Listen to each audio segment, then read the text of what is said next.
Welcome back to Lost Legacies. I'm Matt, And I'm Sam. and welcome to the new show. Okay, well, I guess let's put a disclaimer up front. If you listen to Lost Legacies and you don't know what's going on, which is possible because we didn't announce this until the very end of last episode, which was Yes. our Halloween episode, and you should go listen to it. We are watching Arcane, the show Arcane on Netflix, from now through the rest of the year, however long it takes us, just because we didn't want to jump into season 4 of Lost and have to stop and start because of holidays and all that stuff. So we're going to be watching Arcane for a little bit and really shake up the schedule.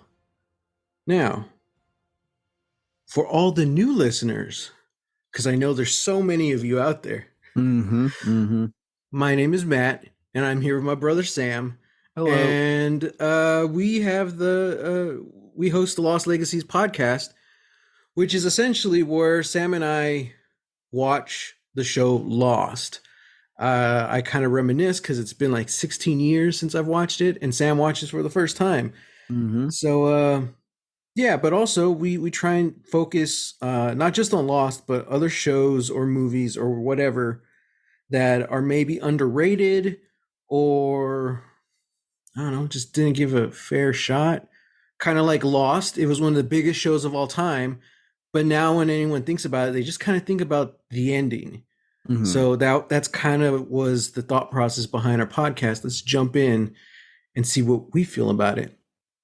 So the reason I bring Arcane specifically is because I think this show is hugely underrated. It's really popular amongst I don't know, like the gaming community because it is based off of the League of Legends video game, and it's huge in the animation industry. But I feel like just I don't know, not a lot of people watched it outside of those two spheres, So that's kind of why I wanted to bring it here today. Also, because I mean, like I was looking up the Annie Awards, which are like the big animation awards, and only 2 movies have swept those awards. Into the Spider-Verse was one of them, and Arcane was the first like show to do so. It won like all 9 nominations that they got, something like that. So yeah. So that's what we're here to talk about. Welcome to the show. My voice isn't always like this. I don't know if I sound different, but it's very feels very scratchy today. Just because we're in Texas and I don't know, weather's changing. Who knows? Who knows anymore? That's true, but you sound great anyway. For now. But before we start each episode, we usually just talk, chat, catch up. Sam, what's been going on since the Halloween episode? Oh wow. When even was that? How long ago was that? It feels like a while, yeah. Yeah, it does. No, things are going good. Things are going great. I think before, I think 2 things I want to talk about before we even recorded the Halloween episode. So it's been a little bit, but I watched all of House of the Dragon, and I caught up with the Locked Tomb series, which are the 3 was the right now 3 books: Gideon the Ninth, Harold the Ninth, and Nona the Ninth. So good, so good, dude. Yeah, House of the Dragons.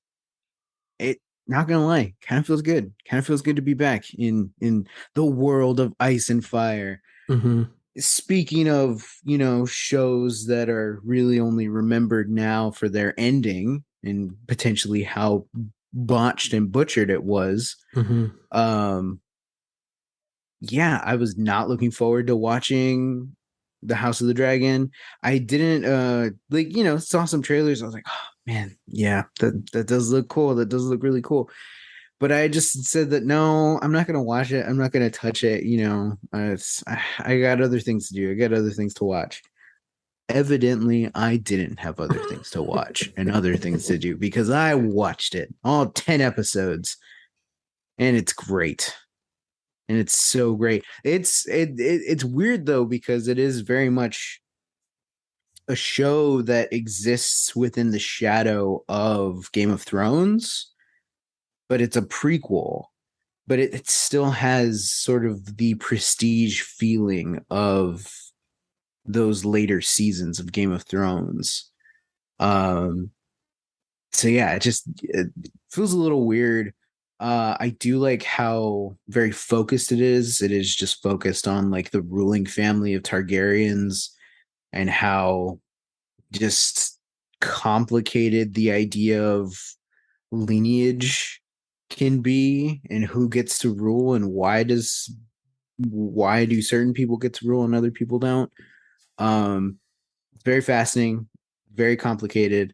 For me personally, I think everybody on the show is way too concerned about lineages and bloodlines and who's going to end up ruling when it's like, hey, who's ruling the kingdom now? Maybe we should focus on the kingdom as it is and not who's going to rule, in like 80 years, But such is life. Interesting. Yeah. Mm-hmm. Mm-hmm. I keep getting clips on YouTube for Game of Thrones, and I watch it and I'm like, oh, I just fall in love with that show all over. Like Mm-hmm. so many beautiful moments and like just fantastic acting, even from the last season as well. But then I start realizing, man, none of the crappy parts of this show are clipped on YouTube. That's why it looks really good right now. You It's know. true. Yeah, Ah. it's And I very think a lot true. of it too is like they didn't really have bad scenes. It was more like the entire story arcs just goes astray. Yeah. So tell us about the Locked Tomb series. Oh man, let me tell you. Okay, when this was originally pitched, I think, and I think this was like the big marketing for the first book, Gideon. The big like pull line was lesbian necromancers in space. I'm down. I'm already in. Right? I was already in. I was already invested. And the cover looks so, like so goth. It's the character that we soon learn is Gideon. It's a giant sword, skull painted on her face, but with giant like aviator sunglasses and like skeletons coming up. Like a huge like streak of crimson red hair. Beautiful. It's a beautiful cover. I love it. Um, but I feel like that line really just undersold everything that series is. God, yeah, I won't go on like too long of a tangent, but just that series is messy and it's complicated and not necessarily involving, like the like lineages and bloodlines, but like just the idea of ruling and of faith and how powerful love can be, but also how horrifying that love is and the extents we go to for the people that we love. It is such a messy story and I love it so much. Just yeah, the first book is mostly just about the like prime premier necromancer Harrow. She's being summoned to essentially uh the first house, which is like the holiest of holy ground for their faith, but she's got secrets that things can't be discovered, and the only other person she trusts is Gideon, who is just rambunctious. And I mean, rambunctious I think is underselling Gideon's character a lot, but they have a very tumultuous relationship that is essentially, if you do this for me, I'll let you go. I'll let you be free of service from my house. And Gideon's like, all right, fine. and what they walk into is what they think they're walking into is like, oh, we're testing, necromancers and all that so that they can be inducted into whatever. And what they end up walking into is essentially is like a mystery. It's a mystery, and it's got bone constructs, it's got murders, it's got secret identities. It's going to keep you guessing until the very end. And that's kind of the gist throughout the three books. Nona was the most recent one that came out, and I binged that book. And usually I'm not a fast reader. It takes me a while to read books. I read Nona in like, I don't know, felt like 2, maybe 3 weeks, which was fast. So yeah, it's a very impressive series, very wonderful. The fourth and final book, I believe, is supposed to come out next year. So I'm very excited about that. So yeah, if you're a fan of reading, you're a fan of books, check out the Locked Tomb series by Tamsin Muir. It's thebomb.com. Yeah, that's what I tell everyone about the first book. That's the only one I read. But it's essentially it's a locked house murder mystery. It just happens to star a bunch of necromancers. Mm-hmm. And just that concept alone is like, I'm in. I didn't know that going into it, so I was pleasantly surprised when I started reading it. So I don't know. I haven't really been watching any shows lately. I'm just kind of like chilling, resting my brain. But I did watch Bullet Train starring Brad Pitt. Oh, you watched that? Yeah. Okay. I enjoyed it, man. Like I don't really see what the big problem is that a lot of people had with it. It was fun. Definitely a mystery. It was a cool mystery. Not really like the locked house mystery, but yeah, I mean, it was. I think you would like it. Essentially, Brad Pitt plays a thief who is sent to retrieve this case, and it's on a bullet train, and he's like this very kind of zen, trying to be pacifist thief, and he finds out he's on a train full of assassins trying to get the same case, and it pretty much just takes off from there. I think the trouble with this movie is like they really went more towards the comedic route, and like it has the director of John Wick, and Deadpool, I think, right? The first one? I think so. And this is a lot more similar to Deadpool than it is John Wick, which I think was kind of a misstep, man. Because like as larger than life and as funny as the characters are, I wish this film was more grounded. Because I'm watching it and like the plot is solid, but I'm thinking like man, this could have been like a really hardcore like John Woo film. All these assassins trapped on a train. That's like you can't mess that up. And they didn't. I think it was a great film. It's just I'm just really kind of stunned why they went the route it did. It went more comedic and it went very blockbuster. Like I think we talked about it on the Halloween episode, how this movie was hell of expensive to make, and it did not make its money back in the box office.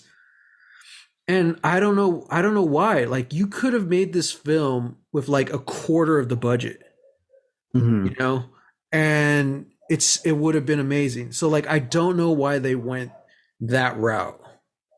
Yeah. Forgive me if you hear the dogs next door. Yeah, so but it's. Oh, what were you gonna say? Oh, well, I was just gonna say I did check. So he co-directed the first John Wick movie. He's the director of Deadpool 2 and The Fast and Furious Presents Hobbs and Shaw. Oh, interesting. Yeah. Also Atomic Blonde.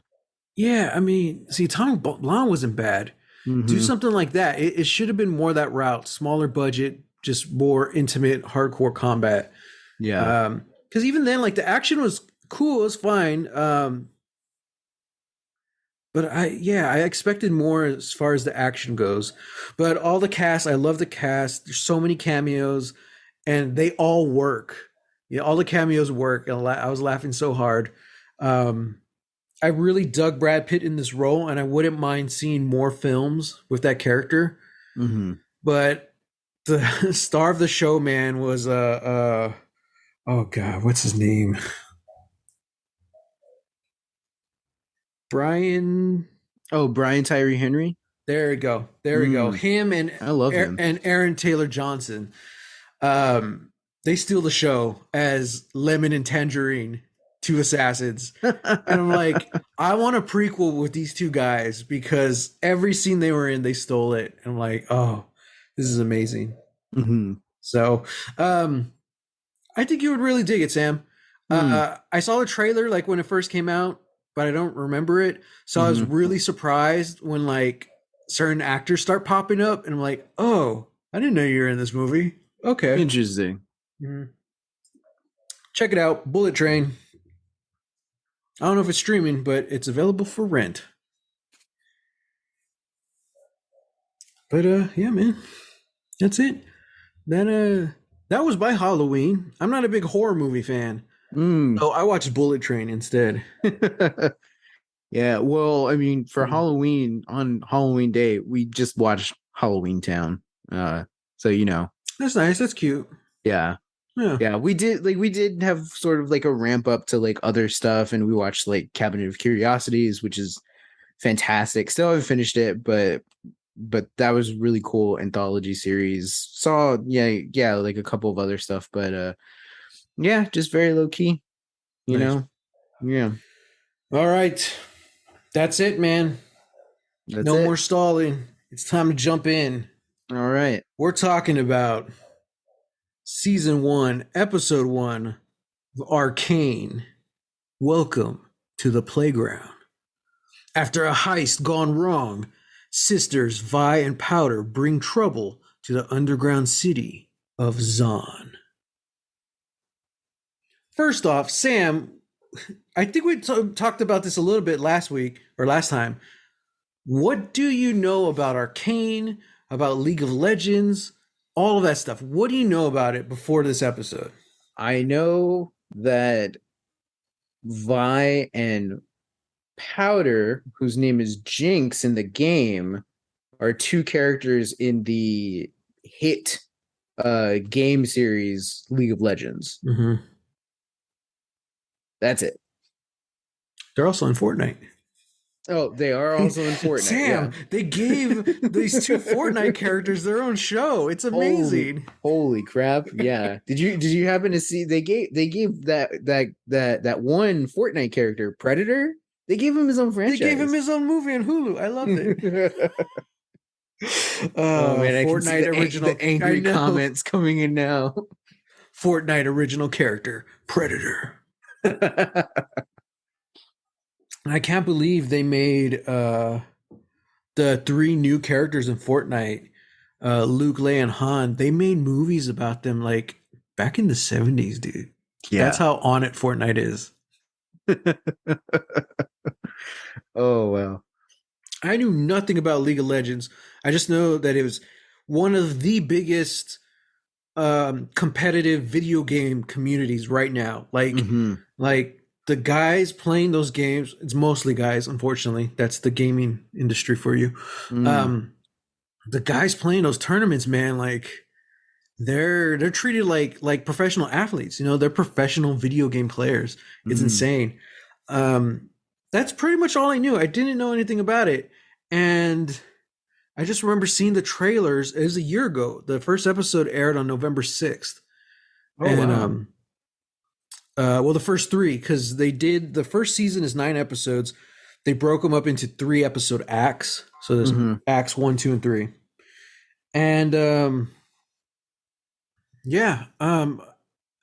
I didn't know anything. I just thought it looked beautiful from the trailers. You can tell this animation was new.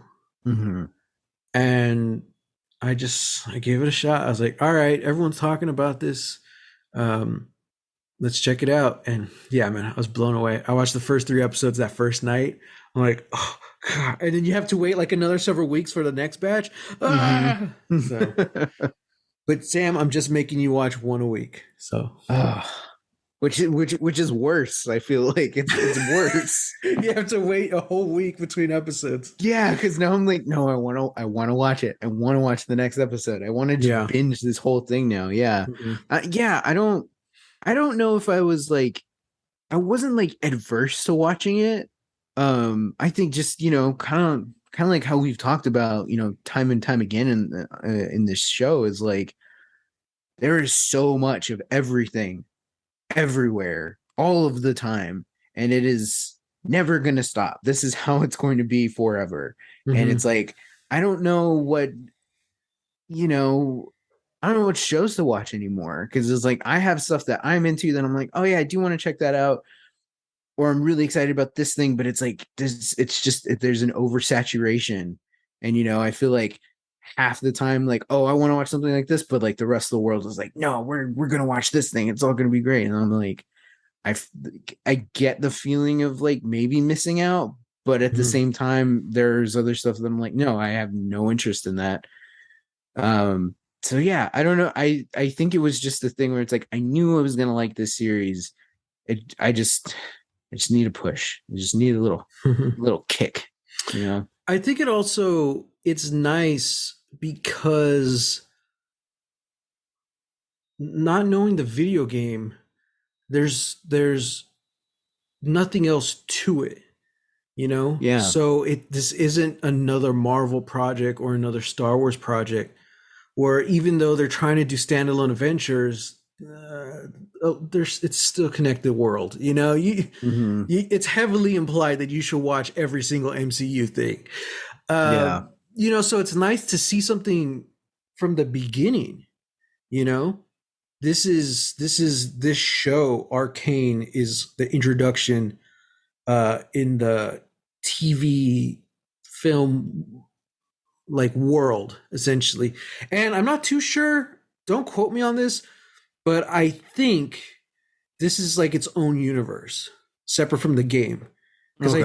I think there are differences between the show and the game. Hmm. I'm not too sure though. I'll let you know as we go. Now, let me ask you a question. Is like, does the game have a story mode, or is it just all No, like and that's a big. I think that's been my issue.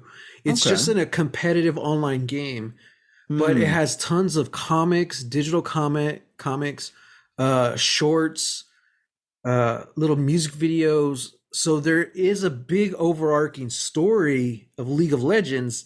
It's just how do you find out if you haven't been in it from the beginning? So I Okay. feel like that's why Arcane is such a monumental accomplishment for them to be a video game company. Oh, and here's another thing too. They made it themselves. This is not a professional like production company that made the Yeah. show. It's a video game company. And this is something that's really cool about League of Legends.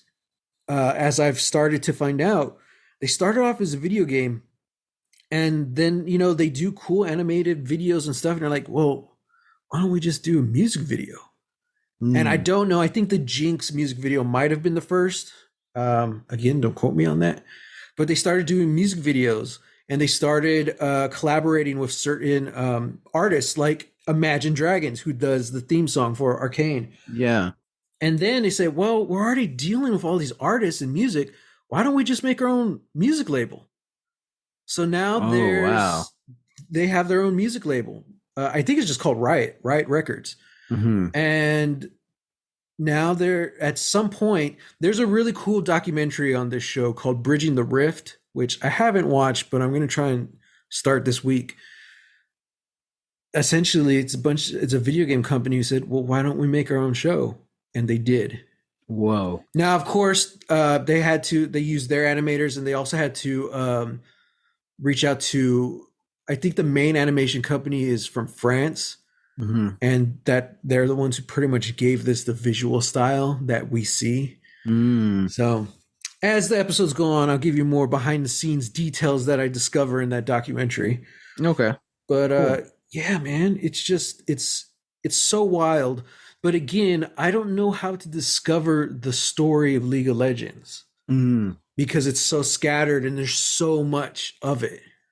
Yeah. So I do have a video game called Cursed King, Sword King, something like that. Hmm. I barely got it started, but I never really got to keep going. And there is a big storyline in that plays into all the other games, and they have some of those characters show up in that, and Okay. it's crazy because like yeah, I don't know, it's this big fantasy type setting, but as we can tell by this first episode, this is a different type of fantasy. Yeah. Like, what would you call it? Like a modern fantasy? Like, Yeah. It's like, because at least from this first episode, like it doesn't look like there's too many fantastical like creatures and mhm. beings. You know, there's like that little like kind of weird like rock beetle thing that's in a That was crate. so cool. I want to know more about that guy. Yeah, yeah. I want to know more about that guy. There's like a I don't know, kind of like goblin-ish looking like prostitute outside of a building. Yeah. Uh What an introduction to this world, man. right, right. But yeah, because it's more so like this feel you know what this feels like? Oh, dang it. What's the It feels a little bit like that video game Dishonored. Oh, The interesting. like Yeah. the style of it. It has this sort of kind of like art deco but like way more fantasy. Yeah. Like Well, uh that's funny because I was gonna say, you know what this reminds me of? what? Final Fantasy. Oh yeah. And it's Yeah. like it's It like does kind of have some of this those is this aesthetics. is fantasy, but this is like more modern. Mhm. Like Final Fantasy, they have trucks and vehicles. I haven't seen anything like that in League of Legends or Arcane, right? So far. No, But not yet. I mean, like they have an elevator though, which I they have think is a elevator big. and That's a big. skyships, Yeah, you that's a big know? point of contention among like fantasy fans. Like, is it a fantasy if they have elevators? Right, You right. know? Yes, Um, it is. yeah, man. I think it's gonna be interesting going through the next 8 episodes.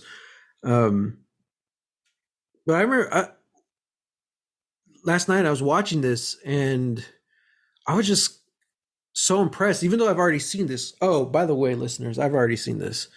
Um, Oh if you yeah. couldn't tell already, and this is Sam's first go, but I'm watching this again, and I was just still impressed, and especially the way the story kind of plays out because you have a little cold open that hints at a lot of violence and a lot of death. So that's surrounding these two little girls. You Hmm. know, I loved it because there's no dialogue or anything. I'm like, that is such a cool opening to a series. But after that, it's all taking place up top, Piltover, this beautiful golden city, very Art Deco, like you mentioned.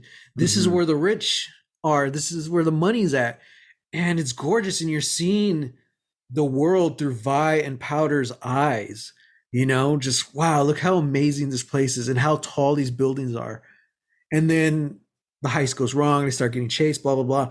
And then you're introduced to their world, which is the Hmm. total opposite, which is underground and it's dirty and shady as hell. And a guy gives Vi a look and she puts her hood up. You know, it's like, yeah, this is the world we're in. I'm like, oh, it's such a cool contrast. I'm glad we got the start in Piltover. So you can actually see how bad the actual living conditions are in their home. Hmm. It would have You wouldn't have really got that vibe if they did it the other way around. Yeah, exactly. So first impressions or anything, one episode in. I love it. I want to inject this into my veins. I wish this is what real life looked like. You know, Mhm. um yeah, one, I'm taken away, I'm so blown away by the art style, because it's like this looks, a lot of it looks like hand drawn, but it's also like three, like I'm assuming it's all 3D animation, but like it just like just the way that it looks, like this looks completely different than most 3D animated shows that are out right Yeah. now. And I think even more than hand drawn, it looks painted. Yes, And that's what yes. really makes it stand out from everything else. Mhm. Yeah, and it's like I remember you saying that like this is like the Into the Spider-Verse of animated shows. Hmm. You know, because Into the Spider-Verse, they did the same thing. They fully went for it, and they made this incredible movie that has such a distinct art style. And I feel that that is exactly what Arcane has done as well. Yeah. Um, I obviously I love Vi, I love Powder. I think they're too great. I don't think they're exactly sisters, but they definitely do have like this like sisterly dynamic. Hmm. I, yeah, I love that this after that very like harrowing opening starts off kind of feeling like a YA story, you know? It's like just young kids, you know, trying to make a living Hmm. for themselves. Hmm. We found a heist, we're going to pull a big heist, and then it all goes wrong. Yeah. Yeah. Uh yeah, yeah, I love it. There's just there's something classic in that, you know? Hmm. And like these kids trying to have their own adventures, thinking they're invincible, and then slowly realizing that like their actions do have repercussions. Hmm. Yeah. Yeah. It's interesting seeing that comparison between Vi and Vander, you Mm-hmm. know, because like she's saying, like, this is what Vander was doing at our age. And now you're seeing him much older. And especially when he was talking to his friend in like the little shop towards the Mm-hmm. end, he's talking about how they're trying to keep things together, and it's just, I don't know, it's so, oh, and I think little man too, he hears them because he's talking to the enforcers. And it's like, we Mm-hmm. have a deal. And little man's like taken aback. He's like, oh, Vander's not working for it. He's like working with them to keep the Mm-hmm. peace. Mm-hmm. And like, I don't know, man, it's such a cool comparison. Looking at those two characters, completely different ages. Um, he's the grown up, wizened old revolutionary. Mm-hmm. And oh, and I love in the opening scene too, like he drops those awesome, badass, heavy gauntlets he's wearing Mm-hmm. so he can Mm-hmm. carry the girls. I'm like, dude, that's so symbolic. Mm-hmm. I love it. Man. I don't know. All I remember is like watching the first episode and for the first time, and I'm like, wow, this is what I want my D&D games to look like. Yeah. Oh, speaking of which, if you're a new listener, Sam and I have a second podcast, The Adventures of Cinnamon and Oatmeal, where we both play and DM Dungeons and Dragons games starring teddy bears. Yes. That's us. You should go check it out. It's Yeah, pretty check it good. out. We've got a bunch of episodes Hmm. in the bag already, and we've got a bunch more headed your way. So this is the perfect jumping on point. Yeah, go check it out. I just want to pick your brain. Like I want to know everything you're thinking right now. Okay, well, I I love the group. I love the little group that they have. You Hmm. know, uh, was it, Clagger, Milo, Vine, Powder. I love them. Like I think they're great. Yeah, like definitely. He's like, yeah, these kids, kid hooligans, going off doing their own thing. I love how distinct they all are in the things that they do. Mm-hmm. Like when they're like first like sliding down to like hop from one building to the next, and there's it's a pretty big like there's a pretty big like gap between them. Like Vi does it, she's super confident and she just does it. Boom. Milo, he's obviously trying to like show off a little bit, but he does it quick. Just like I got this kind of. And then Chowder does it, and he managed to, which I saw, and I knew this was gonna happen. Or not Chowder, sorry, Clagger. I was like, Clagger. chowder? Yeah, sorry. It's like, oh no, I'm glad the plus sized boy is not called Chowder. Yeah. No, Clagger, like he does it like almost as fast as Milo does, but he also snags a cupcake from the other balcony. Yeah. And then This is where it is. Powder Mm-hmm. is like stuck, and she doesn't know she can do it, and then she does it, and she's actually really good at it. It's just that she has one little misstep and she almost falls. Mm-hmm. I love that. Even in their fight, their street fight with like that other, those other boys. Um, we see so much of their personalities come out. You Yeah. know, um, shout out to Clagger for being a plus size boy who can throw down. Dude, he is kicking ass, man. Kicking Like, like they really set up like Milo to be like the one who, oh, I got this, I can kick ass, do all this stuff. No, he's like on the ground most of the fight, like just mhm. very scrappy, like trying to get the upper hand. And Clagger is like, he's portrayed as like this very meek, like, guys, I don't think we should be doing this. And then no, push comes to shove, he's like pushing guys into the He's wall. fighting like two of them at the same Yeah, he's time. fighting two at the And I'm same time. I like, was like, dude. dude, I love you. You have my whole heart, Clagger. Mm-hmm. Please let nothing bad happen to this boy. Yeah. Um, yeah, and then Vi, of course, too, is like she's determined, but she's taking the hits. She's Mm-hmm. taking what she's dealing out. And then of course you have Powder, who it's very evident, like she's not in this. She's not a fighter, you Yeah. know? Yeah. And like you see how scared she is surrounded by like all the violence, you know? Because I Hmm. was thinking about that too. I'm like, why are they because like they slow motion the fight. They do have a moment where she's very like she's back against the wall holding the bag of stuff, and like feels like one of those like Renaissance paintings, That's what I of was like a thinking. Yeah. battle, Yeah, it's just where this it's like, wide shot of everyone fighting around her. yeah. And I was like, oh, you know what, Sam? This is actually painted. So it is a painting. So I'm like, because that's what I thought of too. I'm like, that looks like a Hmm. painting. Yeah, Yeah. Oh man. yeah, and And it's it looks like Powder, her thing is like gadgets. grenades. They don't work, but that's her skill, grenades. I'm like, Yeah. what world is this? Where one kid is just like, I've got a thing. This is my one thing, guys. I'm gonna be into it. I don't care Uh-huh. how good or bad I am at it, but it's my thing. And that thing is grenades. I'm Yeah. like, well, and I love that she names them. The She the names one them. the first one that she sees is Mauser. Mm-hmm. And then I forgot. Oh, I think the one she's working on when Vi sees her later, I think it's just called Whisker. Whiskers. Yeah. Yeah. Yeah, Whiskers. I'm like, Like, that's so cute. that's so cute. I love it. Yeah, man. I love the way the city looks. What did you call it? The city that they're in, the underground. Zon. I don't know if they've Zon. mentioned it yet.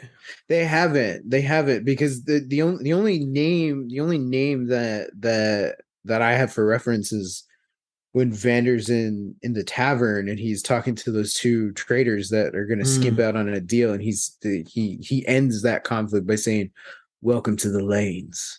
I'm like, Yeah. I don't know what the lanes are, but this Mhm. sounds really cool. I'm into it. And I think they mentioned like the Undercity. I think Yeah, that's what they refer to it as. yeah, I yeah. don't know. They're in the Undercity. Um, Yeah, I don't know. Yeah, like just the way that this is all like being set up. It's like it is set up kind of like a modern like fantasy. It's a modern Mhm. fantasy that has like a lot of like classic elements, I feel like. But yeah, dude, and I love the city. I love the way like the Undercity looks. It just looks so, even though it is kind of seedy, and it is Mhm. very much like these are people that are on the fringe of society. Like there's a kind of beauty in that, and that's really the whole point of Vi and Powder's last scene, together in this episode where they're looking at the city. Uh, Mhm. although I think actually they're looking at the top, Piltover. Mhm. They're looking at Piltover in the nighttime, but like still like there's like, yeah, there's something beautiful in in seeing like all this, I don't know, squalor in a way. Yeah. Yeah. Yeah, and we're also introduced to the two cops, the two enforcers. Hmm. And one of them is just, you know, just a dick, man. Like Hmm. I get that he has a job to do, but the way he's just talking down to them and treating them, and then the boss is just like, dude, go chill out. That says a lot. Also, the fact that they wear like masks to Mm-hmm. breathe, so it's like, wow, even the air is that bad.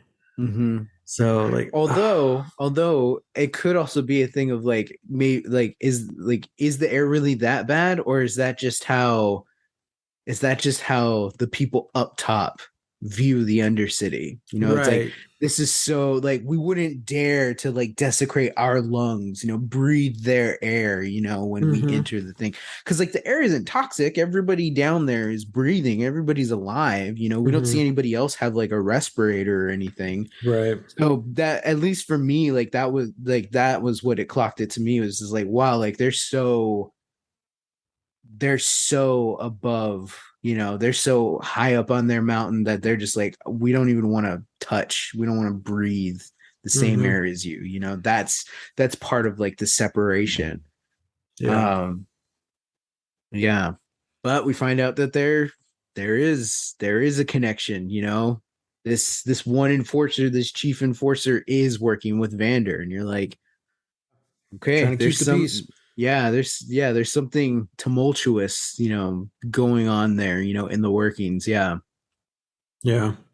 Yeah. You know what I really, really like about this, I guess, show or just this world is, well, one, it's really weird because Arcane is such a weird starting off point for the League of Legends universe Mm, because it very much is a fantasy world,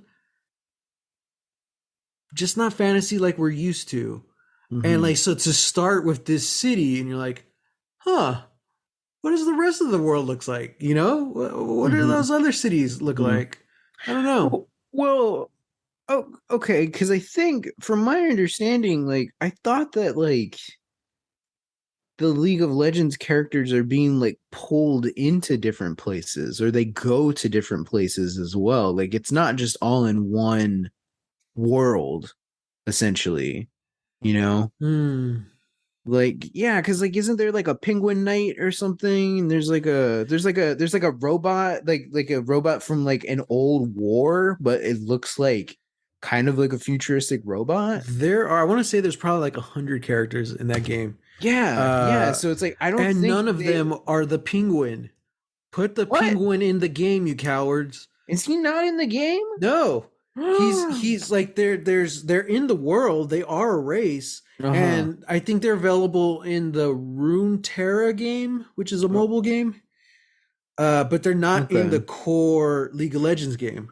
I was Sometimes I feel like that's just how my life is. It's like, I'm only a playable character in the mobile game, not in not the the console. actual, yeah, Yeah. console main game. Yeah. Yeah. Uh give the Penguin Knight his own Mm-hmm. Netflix series. All right. Mm-hmm. Yeah. Get Timothy Yeah. Chalamet to voice him. I don't Oh, care. Do it. Speaking of which, this voice cast rocks. I don't know dude. everybody who's in it, but man, Haley Steinfeld is like knocking it out of the park. Episode 1, Right? you Yeah, know? man. I don't really recognize anyone other than her. The chief, Oh, the yeah. chief, whatchamacallit, enforcer. Yeah. Yeah, that's Avasarala from The Expanse. I don't how do we say her name? Let me see. Okay, you're gonna have to like do like the pronunciation video. Yeah. Shora Agdashlu. Mm-hmm. Shora Agdashlu. I'm really trying here. But yeah, she plays the chief enforcer. Mm-hmm. She's great. Always a good time when she shows up in Dude, anything. I know. She's the Mm-hmm. best. Mm-hmm. She should voice the Penguin Knight. Yes. But it's just Ava Sarala from The Expanse as the Penguin Knight, Exactly. cussing all over the place. Exactly. Yeah. I'm trying to think what else. The only thing we didn't really talk about was the end, where it heavily teased an antagonist. Yeah. Some dude who's got a cool golden eye. You know Yeah. how I feel about golden eyes. I love golden eyes. Oh yeah, yeah. Uh both movies and first person shooters. Um, yeah, yeah. Oh, and his place is cool. You want to talk about atmospheric? You want to talk about like really fantasy? Like he's like in the under. He is underwater. There's like a Yeah. giant like fantasy anglerfish that like swims by his giant weird window. Mm-hmm. Window kind of just like reminded me of like the Nautilus, you know, from like Right. 20,000 Leagues. Like yeah, like yeah. So apparently, like he's maybe like a power player as well. He's the one who sent the other gang after Vi and Mm-hmm. her group. He's got some weird experiments of his own going on. Yeah, some freaky stuff. And yeah, if you're a cat lover, you might want to skip the ending of this episode. Just read about it. But yeah, man, this is wild. They said something about having a test subject for their thing, for Mm-hmm. their plan, you know, that involves, you know, I guess like berserking people, like putting people in like a berserker rage. I don't Because know. that's what it looks like. Like they set it up to look like the experiment, like the cat is going to eat the mouse, Uh-huh. but then the mouse drinks the stuff, and like they don't really show it. They just show parts of it. Mm-hmm. But yeah, it goes into berserker mode, and like it looks like it's growing, Mm-hmm. almost like Wolfman style. It's like transforming into something, Yeah, and yeah, we just hear what it does to the cat. yeah, yeah, which is So, not great. but on that subject though, this brings me back to what I was talking about before. What I love about this, um, one, Arcane is a very weird place to start your League of Legends journey because I don't know how like uh, similar this city is to the rest of the world. Mm-hmm. But what I really like about this city is how inventive it is. Like as rich and powerful as Piltover is, it seems like it's a place of invention. You know, Mm-hmm. like they're breaking into like a laboratory, you Yeah. know, and you see the skyships and stuff. And it's tied in at the end when you see the villain and his creepy evil scientist guy, who they're doing their own experiments, inventing whatever that stuff is, you know? Mm-hmm. And because there's even parts of like the underground where like it still looks modern. They're not living in caves, you Yeah. know? Like it's Yeah. still it actually what it looks like is towers. It looks Yeah. like it looks like a city. They're living in like a downtown metropolis city, but it's just underground. And I thought that's really interesting. So it's almost like not even the opposite of Piltover. It's almost like a dark mirror. Mm-hmm. And that's what I really love about this world that we're stepping into. So far, we haven't really seen a lot of fantasy or magic, just elements, but there's a lot of science and innovation. And I'm Mm-hmm. interested to see how that's going to play into the fantasy genre that the game is set in. Yeah. Yeah. And that's what excites me, and that's what I was saying. Like, I kind of want this in my D&D campaign. Like, what does innovation look like in a world that has magic or something or supernatural or whatever? You know, Yeah. Yeah. that's Yeah. why we have D&D podcast listeners. To figure that out. Well, yeah, there was a video I watched a couple of years ago. Uh there was a video essay that was talking about the dragons in Game of Thrones. And basically what it says what the idea was that like dragons halt innovation, and it's just Mm, looking at the idea of like what was going on with Westeros and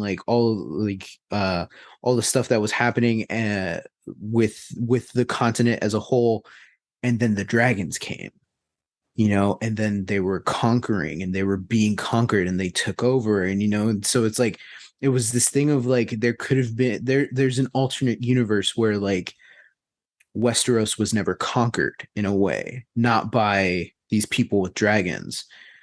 and what might that have looked like in the five Martin books that we have so far. We're sort of seeing like what that innovation looks like outside of or post the reign of the dragons, right?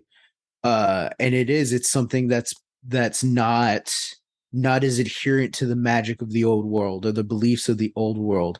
Even the gods are different. Like they say that, with like the faith of the seven, like that's a very still new thing. Whereas now the gods like the red priests and all that stuff, like they're on the fringes now. And even like medical science is kind of coming into its own, but all of that was halted when the dragons showed up. And so that like that's an idea that like, okay, cool, like it does look like a very like modern sort of fantasy-esque city. Does have sky ships, does have these little blue crystal things that have an immense power that I'm sure aren't just there. I'm sure their only application isn't just to blow things up. I'm sure that that's a power that can be wielded to do something else. But you're absolutely right. Like there is so much innovation going on, and what does that look like? One, what does that look like in a fantasy world where magic exists? And what does it look like when you don't have the resources and when you Mm. just have to make do? What are the types of things that then get innovated? Mm-hmm. Mm-hmm. So yeah, and obviously I think like we glossed over this whole thing. This feels like a very classist story. It is like, not to boil it down to the haves and the have-nots, but that is essentially like what it gets down to. Like these are people, we're following the people who are on the fringes, who don't have access to the same thing. That's Vi's whole thing. Why are we not taking our stand against these people who have so much more than they need? You know? Right, right. And yeah, it very much feels like she's the only one who sees that. Even like Clagger and Milo, like they're kind of just in it just to get the score. Powder's just sort of going along with it. It's really Vi who's like, we don't have to live like this if they're living like that, you know? So all this from one episode. Oh, I know. We'll see what It's next so week packed. brings. Yeah. Oh, Um, I love Usually I it. write, a preview for the next week, and I completely forgot to do that. So I'm just going to take this off of Just make one right now. IMDb. Next week, we're talking about Arcane Season 1, Episode 2.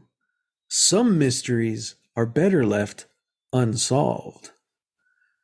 Idealistic inventor Jace attempts to harness magic through science, despite Mm. his mentor's warning. Uh-oh. Ooh.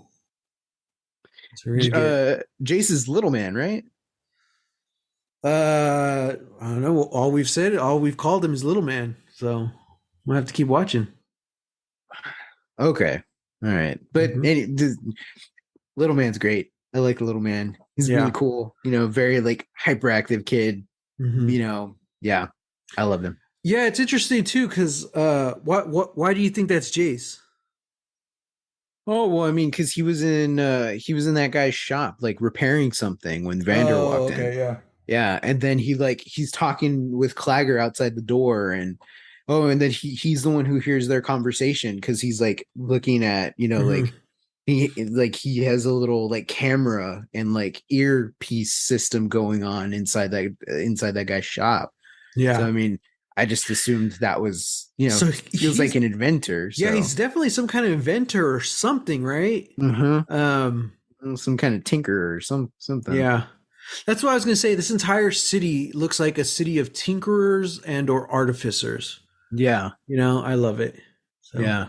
we'll find out if Little Man is Jace or not next week. All right. Until next time, everyone, guys, thanks for joining us in this first episode of this new series. If you want to get involved, I guess, I don't know, keep watching along. Watch week by week with us and let us know what you think, because that's kind of the idea of the podcast. We want to build like a little community. We want to hear what everyone's thinking. No spoilers. We will Yes. block you Please, no no matter spoilers. what.